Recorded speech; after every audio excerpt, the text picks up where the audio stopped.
Dahil umuulan ngayon at talaga namang malamig ang panahon, masarap din ang humigop ng sabaw. Kaya ito, gumawa ko ng simpleng lapas bachoy. At yung ginamit kong noodles ay yung nabibili lang sa palengke na fresh Mickey. Akin na yung hinugasan mabuti at binantuan ng mainit na tubig. At ayan, nagpakulo din ako ng pitso ng manok para sa magiging sabaw. Nilagyan ko ng asin, paminta, sibuyas, dahon ng sibuyas. Dapat nga ay lamang loob dahil hindi naman kumakain si Boss Apollo noon, hindi na yun aking ginamit. At pagkatapos niyan, lalagyan ko na to ng mga iba pang mga sangkap kagaya nitong itlog.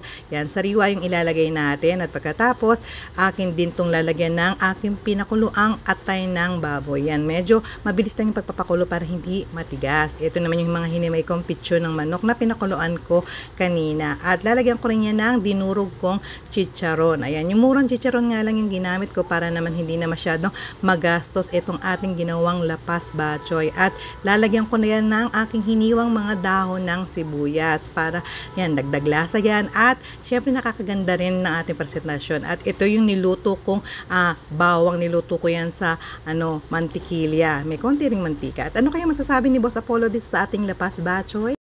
Yan yung sa Iloilo eh. Kasi hindi po siya mahilig sa mga lamang loob, kaya hindi na rin ako naglagay ng pang restaurant na to. Oo.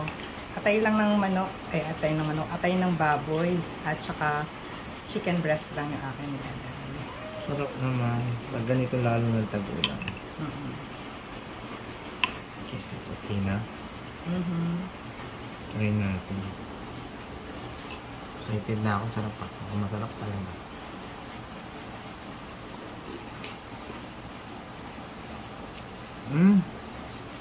Ang sarap. Enjoy! Sarap na. Pang resto. Thanks, honey. Thank you!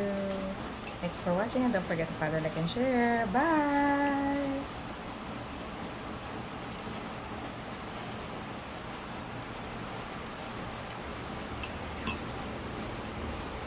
Ang sarap.